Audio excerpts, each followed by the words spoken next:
And joining us now to talk about this is President Emeritus, Corporate Council on Africa, Stephen Hayes. He joins me from Washington, D.C. via Skype. Good to have you join us, Stephen Hayes. Many people believe that U.S. weakness was further exposed by the February power blackout in Texas. How does this bill or this new proposal by President Biden help to strengthen America? Well, it helps in many ways. Our infrastructure system is crumbling by any number of standards, and certainly that improvement is just so badly needed. Our roads, railroads, highways, and so forth. So the bill is addressing a necessary repair and in fact improvement that the country needs. As far as Texas, I think that it doesn't totally go to the discredit of the U.S. infrastructure, but Texas has its own way of viewing the world and its own system, and its power structure was separate from the rest of the country, which I think is also ridiculous, but that was affected by more of a state decision than a national issue.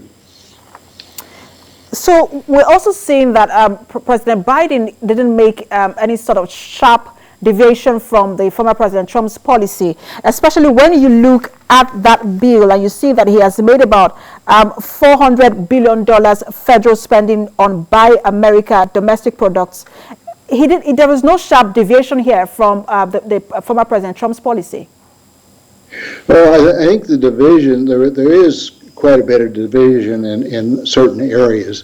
For instance, he's added a social service network, I say safety net rather than network, that will expand home community services and so forth. I think the bill, like many bills in Congress, has far more than the infrastructure basics that people are assuming. The Republicans have criticized it because it's only about 35% of the total bill goes to basic infrastructure improvement and upgrades. But I think overall the bill addresses quite a few community needs, but again, I guess I should say quite a few national needs.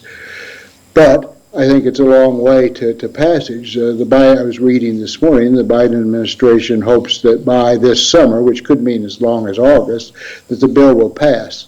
So there is a lot of negotiation. There will be a lot of changes to the bill. There will be a lot of increased incentives put in as well. So it's a long way before passage. So what of the impact of the 2008-2009 financial meltdown? China did launch a $609 billion stimulus package.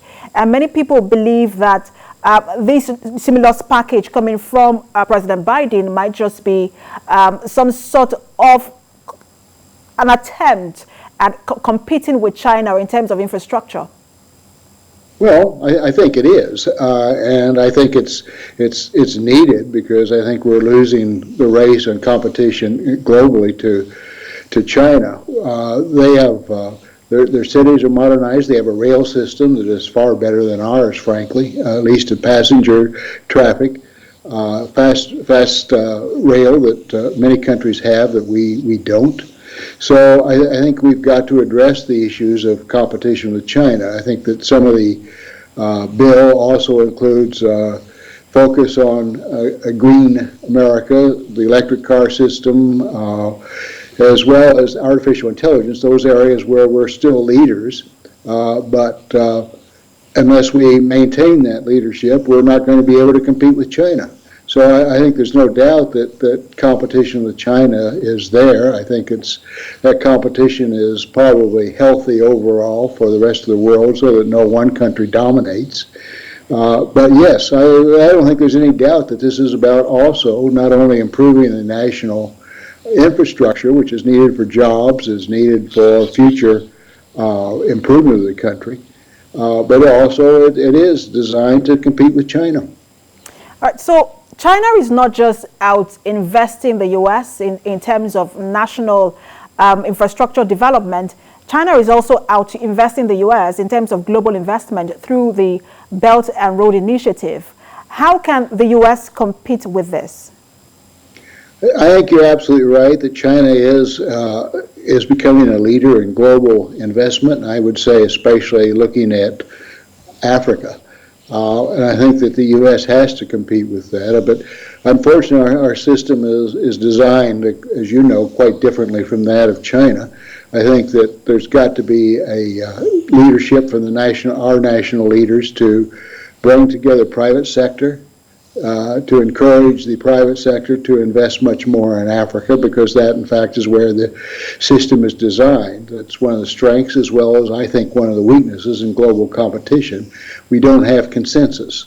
China can build consensus from top down, but I think also the China system is more developed for consensus. And we have to develop that as well, a national consensus. And that's very, very difficult in this country at this time when the country is so politically divided. And I think that's a major problem, and it's going to be something that has to be overcome if we're going to become a global competitor, and in fact, a global leader in any number of areas again. I will see how Congress responds to this new bill by President Biden. President Emeritus, Corporate Council on Africa, Stephen Hayes, thanks for talking to us. Thank you.